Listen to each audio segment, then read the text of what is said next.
Alhamdulillahi Rabbil Alamin. Wassalatu wassalam ala Sayyidina Muhammad sallallahu alayhi wasallam. Ndugu zangu Waislamu, kama nilivyotambulishwa, naitwa Husna Juma Sekiboko. Ni ndugu yenu kutoka milima ya Lushoto, lakini ni kiongozi kutoka serikalini kupitia siasa, kupitia Chama cha Mapinduzi. Sasa kwa yale ambayo ameyazungumza Mwalimu Hadija kutoka Ahbab Rasul, naomba kwa upande wa dawa, kama ingelikuwa niko bungeni ningesema hoja imeungwa mkono. Kwa hiyo kwa yale ambayo ameyazungumza Mwalimu Hadija, mimi naomba nisiongeze chochote. Lakini sisi wanasiasa tumefundishwa kuzungumza na hadhira kwa kuzingatia mambo kadhaa, lakini moja ya jambo ambalo ni muhimu ni jambo la wakati au muda. Ukitaka kuzungumza na mtu yeyote pahala popote, kwanza lazima uangalie muda.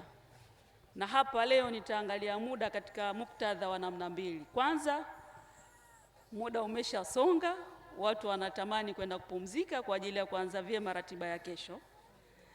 Lakini pili, wakati tulionao wa kisiasa na utawala wa nchi yetu kwa ujumla. Ndugu zangu Waislamu, kwa ufupi sana, asubuhi wakati tunafanya ufunguzi hapa, moja ya jambo ambalo Mudir alizungumza, alisema hatutakuwa na maandamano ya pikipiki, baiskeli na watembea kwa miguu kwenda kudhuru kaburi la Sheikh Mohamed Ayubu kwa sababu ya matishio ya maandamano. Sasa mimi kwa dakika chache sana naomba niwakumbushe umuhimu wa amani kwenye nchi yetu. Na sisi akina mama, kama ambavyo akina mama walikuwa ni mashabiki wakubwa hata kipindi cha Mtume Muhammad sallallahu alaihi wasallam, lakini vivyo hivyo hata katika kipindi tulicho nacho, akina mama tuna nafasi kubwa ya kutengeneza amani ya nchi yetu.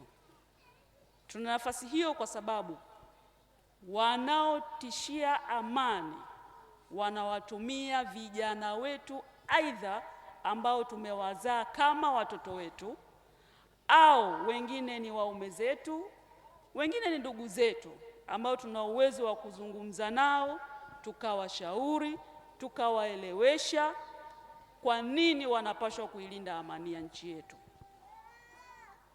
Ndugu zangu Waislamu, nitawapa kisa kimoja. Mwalimu Nyerere, rais wa kwanza wa nchi yetu, aliwahi kutembelea mataifa makubwa kipindi hiko alivyokuwa rais. Wakati ametembelea kwenye nchi hizo, akaandaliwa vyakula vizuri, mandhari nzuri, magari mazuri, kila kitu, walimkarimu kama mgeni. Lakini kumbe sehemu ya maandalizi hayo ilikuwa ni dhihaki kwake. Baadaye wakamuuliza, wewe Nyerere, umekuja hapa, umeona tulivyokuandalia, hivi unadhani Tanzania kuna nini kinachozidi haya yote ambayo sisi tumekuandalia hapa kwetu? Mwalimu Nyerere alijaliwa akili na utulivu, alitafakari, akawajibu kwa busara kwamba ni kweli ninyi mmeendelea katika kila nyanja, lakini tumewazidi kwa sehemu kubwa sana Tanzania, kwa sababu Tanzania tuna amani. Alijinasibu na amani kwa kipindi kile. Leo kuna vijana wa Tanzania wenzetu wanashawishika wanadhani kupoteza amani ni jambo jepesi. Wanadhani amani ikipotea kuna namna pengine wanaweza kunufaika. Ndugu zangu Waislamu, nataka niwahakikishie hadhira tunayofanya hapa, hadhara hii ni kwa sababu nchi yetu ina amani. Tumejizuia kufanya mambo mengi kwa sababu ya hofu ya kutokuwa na amani. Lakini lau kama tungekuwa na amani ya kutosha, naamini maandamano ya kesho ya baiskeli, ya pikipiki, ya kwenda kwa miguu yasingezuiliwa. Sasa sisi Shamsul Maarif leo tumeonja walau kidogo sana madhara ya kukosekana kwa amani. Niwaombe sana, niwasihi sana wote, akina baba kwa akina mama, twendeni tukawe mabalozi katika maeneo tunayotoka, kuzungumza na ndugu zetu na watoto wetu na jamaa zetu na marafiki zetu, tuwaeleweshe umuhimu wa kuwa na amani. Hebu kumbukeni ndugu zangu, ile 29 Oktoba hali ilivyokuwa, hata tu ambaye pengine alipita kwenye maeneo ambayo hayalizuiliwa kwa muda huo, akiwa anahemea tu labda maji ya kunywa, alikutana na mtutu wa bunduki, alipoteza maisha. Vipi mimi na wewe, hata kama hatujaandamana, ikitokea amani imetetereka, tuna uhakika wa usalama wetu? Hatuwezi kuwa na uhakika wa usalama. Kwa ndugu zangu, niwaombe sana, ili tuendelee kumwabudu Mwenyezi Mungu, ili tuendelee kumsifu, kumtukuza mtume wetu Muhammad sallallahu alaihi wasallam, jambo la kwanza la muhimu katika nchi yetu ni amani. Amani, amani, amani. Nataka niwaombe sana, tumuombe sana rais wetu. Rais wetu ni mtu muungwana. Yeye haya ambayo hao wanaotamani kuandamana wanayataka, yeye alishasema yuko tayari kuwasikiliza. Kama mnakumbuka, katika moja ya hotuba zake alisema, nimewapa mkono, wameuweka pembeni mkono wangu. Kwa maana yeye Mama Samia Suluhu Hassan yuko radhi, yuko tayari kwa maridhiano, lakini wale wenzetu wao wanalao ambalo wamelipanga. Sasa nchi nyingi ambazo zimepoteza amani leo zinajuta, zinalia, zinaitafuta amani kwa mtutu wa bunduki. Hao mataifa makubwa ambayo tunasema wameendelea ni mashuhuda. Tunaona leo ndio wanarushiana mabomu, ndio wanauana bila kujali hilo bomu linaporushwa linakwenda kwa adui ama linakwenda kwa mtu mwema. Hurushwa tu na likaangamiza maelfu ya watu tu. Sasa sisi kama taifa hatuwezi kufika huko kama tutakubali kuungana, kushikamana, kuishi kwa upendo, kujaliana, kila mmoja kuona umuhimu wa kuwepo na mwenzake na kulinda amani yetu.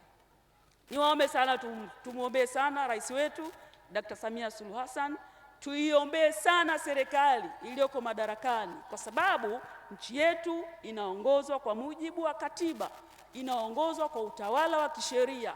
Mtu akitaka kuwa rais wa nchi hii au kiongozi wa kisiasa wa nchi hii, utaratibu wake ni kugombea ndani ya miaka 5 ya uchaguzi.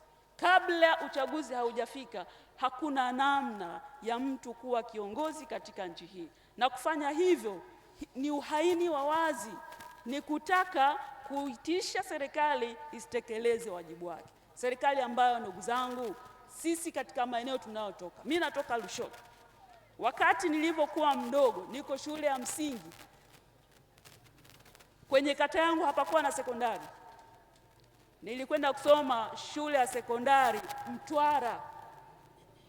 Katika wilaya yetu ilikuwepo shule ya sekondari moja ya misheni. Nilitupwa kwenda kusoma Mtwara kwa sababu hatukuwa na shule. Lakini leo vijana wengi wanasoma kwenye shule zetu za kata, wanakwenda wanasoma advance kwenye maeneo ya karibu kabisa na nyumbani. Wengine wanasoma mbali, lakini Bado Mama Samia Suluhu Hassan amewapa fursa ya kusoma bila ada kuanzia chekechea mpaka kidato cha 6. Leo unataka kusema Mama Samia hafai?